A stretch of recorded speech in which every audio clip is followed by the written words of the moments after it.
السلام علیکم بھائی کا سوال ہے وہ یہ ہے کہ کیا مرشد مرید کے اندر سما جاتا ہے؟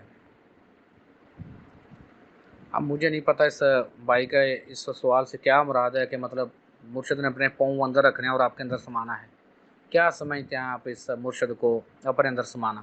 اس کا میں جواب دینے لگا ہوں آگے۔ دوبارہ ذرا یہ بھائی ریلیکس ہو کر سب اپنے علم کو چھوڑ کر ریلیکس ہو کر بیٹھے اور سمجھیں اور سوچیں کہ مرشد کا اپنے اندر کیسے سمانا ہے۔ فار ایگزامپل کیا مرشد کا جو روشنی کا جسم ہے وہ آپ کے اندر سما جائے گا؟ یہ کیا ہوگا آپ کے ساتھ؟ سوچیں ذرا، غور کریں۔ اگر آپ کو نہیں سمجھ آئی تو آپ ذرا سمجھیے۔ اس کا جواب میں دے دیا ہے کہ تصور مرشد کیا تھا۔ آپ کا جو سوال کا جواب ہے وہ کچھ حصہ میں تصور مرشد آپ سمجھیں گے تو آپ کو سمجھ آ جائے گی تصور مرشد کیا ہے۔ آپ نے الف ب پڑھی ہوئی ہے، اے بی سی بھی پڑھی ہوئی ہے، وہ آپ نے کسی ٹیچر سے سیکھی ہے، کسی انسان سے سیکھی ہے، تو ابھی آپ کو وہ الف ب آتی ہے اور اے بی سی آتی ہے۔ تو دوسرے الفاظ میں وہ جو اس بندے کے پاس الف ب تھی، اے بی سی تھی، وہ اے بی سی کے ذریعے آپ کے اندر آ گیا کہ نہیں آ گیا؟ لیکن کیا وہ ایسے پاؤں رکھ کے آپ کے اندر آیا ہے وہ بندہ؟ سوچیں، پھر غور کریں اس بات کے اوپر، پھر غور کریں ذرا۔ ایسا نہیں ہوا۔ اور آپ نے جس سے الف ب سیکھی ہے، اے بی سی سیکھی ہے، اس نے بیسکلی اس کی اپنی الف ب نہیں ہے، اے بی سی اس کی اپنی نہیں ہے، اس نے بھی الف ب یا اے بی سی کسی اور سے سیکھی، اور سے سیکھی، اور سے سیکھی، اور سے سیکھی، ایسے اوپر ایک لائن بن جائے گی اور اینڈ پہ ہم اس شخص تک پہنچیں گے، اس ہستی تک پہنچیں گے جس نے وہ اصل میں الف ب یا اے بی سی دی ہوئی ہے، وہی علم آگے منتقل ہوا ہے۔ تو مرشد کو اپنے اندر سمانے سے مراد یہ تھی اس مرشد کا جو نور ہے، جو علم ہے، اس کو اپنے اندر سمانا۔ لیکن پرابلم یہ ہوا کہ لوگوں نے، اکثریت نے تو سوال کیا ہی نہیں ہے کہ کیا ہے چیز، اور روحانی بندے قانون کے مطابق عمل کرتے ہیں، تو جب تک پوچھی نہ جائے چیز تو وہ اس کی وضاحت نہیں کرتے، اس کو سمجھاتے نہیں ہیں، اس کو بتاتے نہیں ہیں، قانون ہے بس۔ تو وہ تصور مرشد جب اکثر لوگ کرتے ہیں تو اس کی ایک مرشد کی شکل بنانا شروع کرتے ہیں، یا دیکھتے ہیں کہ میری آنکھیں مرشد جیسی ہو گئی ہیں، میرا ناک مرشد جیسا ہو گیا ہے، میرے بال مرشد جیسی ہو گئے ہیں۔ حقیقت میں تو آپ اس کے مٹی کے جسم کا عکس لے رہے ہیں۔ او بھائی، آپ کا مرشد اس وقت بھی تو یہ مٹی کا جسم تھا جب اس کو حقیقی نور نہیں ملا تھا، اس وقت اس نے ایسا کیوں نہیں کچھ کیا؟ وہ مرشد ہوا ہی اس وقت جب اس نے اپنے حقیقی نور کو ڈی کوڈ کیا۔ اس حقیقی نور کا ڈی کوڈ ہونا، سمجھ لینا، وہ مرشد ہوتا ہے۔ تو نور ہے نا، تم آپ اس کا مٹی کا جسم بنا رہے ہو، کوئی کہتا ہے میں روشنی کا جسم بنا رہا ہوں، جو روشنی کا جسم بھی تو آپ اس کے نئے نقشی دے رہے ہو نا، اس کے بالوں کے، اس کی آنکھوں کے، اس کے ناک، اس کے کانوں کے، تو یہ کیا تصور ہے مرشد آپ کر رہے ہیں؟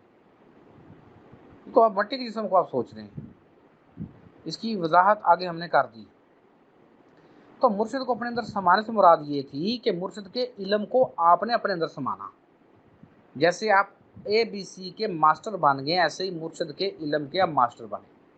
یہ ابھی میں جو آپ سے باتیں کرتا ہوں کہ کیا ہو رہا ہے، بیسکلی آپ اس کو سن رہے ہیں، آپ کو اس کو صحیح سمجھ آ رہی ہے، کانشیس پورا مل رہا ہے، تو بیسکلی میں اس کے اندر سما رہا ہوں۔ لیکن کیا میں تو یہاں پہ بیٹھا ہوں۔ ہمیشہ یاد رکھیے، اس میں مسمہ کا فرق رہتا ہے۔ اگر کوئی انسان انرجیز کو اتنی تیزی سے جنبش دے کہ اس کی شکل بھی چینج ہو، تو پھر دوسرا انسان قائم نہیں رہ سکتا۔ یہ بات ذہن میں رکھیے۔ ایک واقعہ حضرت بقاء باللہ کا ہے کہ ایک روٹیاں لگانے والے سے بڑے خوش ہوئے، تو کہا بھائی کیا چاہیے؟ وہ کہتا جی اپنے جیسا بنا دو جیسے آپ ہیں، منوان۔ انہوں نے کہا بھی کہ نہیں بھائی یہ بات نہیں صحیح، کچھ اور مانگ نہیں، اس نے ضد رکھی۔ تو آپ جناب نے جب ان انرجیز کو حرکت دی، جو اپنا شعور تھا وہ منتقل کیا، تو شعور تو منتقل ہو گیا، لیکن وہ شخص 2 دن سے زیادہ قائم نہ رہ سکا، مر گیا۔ یہ سمجھیں، پھر بار بار سمجھیں۔ اس عالم نسوت میں رہنے کے لیے جو میں بار بار کہتا ہوں کہ آپ کو مٹی کے جسم کی ضرورت ہے، تو مٹی کے جسم کی ضرورت ہے۔ اس مٹی کے جسم کے بغیر اس عالم نسوت میں نہیں رہا جا سکتا۔ آپ کی حیثیت کوئی نہیں ہے، آپ کسی سے بات نہیں کر سکتے، آپ کسی کو سمجھا نہیں سکتے اس طرح۔ اس عالم نسوت میں اس مٹی کے جسم کی اتنی اہمیت ہے یا اس کی ضرورت ہے۔ تو جو آپ کہہ رہے ہیں کہ وہ ایسے سمانا ہے لونو میں، تو لونو میں تو یہ بھی کہا ہے لونو دے مڈ لکھ لکھ چشمے کے کھولنا ایک کجا ہوں، تو کون سے چشمے ہیں؟ ان چشموں کی ماہیت اور کیفیت کیا ہے جو لون لون کے مڈ لاکھ لاکھ ہے؟ کہاں ہیں وہ چشمے؟ کیسے ہیں وہ چشمے؟ یہ بھی تو ذرا بتائیے مجھے، سمجھ اس بات پر۔ اور یہ جو جواب دیتا ہوں، آپ کا یقین کریں میں تو خود کہہ رہا ہوں، آپ کا میرے کسی بھی جواب سے اتفاق کرنا، نہ اتفاق کرنا حق ہے۔ روحانی بندے کو اس بات سے غرض نہیں ہوتی ہے، وہ اس نے بات پہنچانی ہوتی ہے، جس تک بات پہنچتی ہے جس کو سمجھ آنی ہوتی ہے اس کو سمجھ آ جاتی ہے، اور باقی بھی اگر کوئی تعصب سے نہ سنے، کھلے دل سے سنے، تو اس کو بھی سمجھ آ جائے۔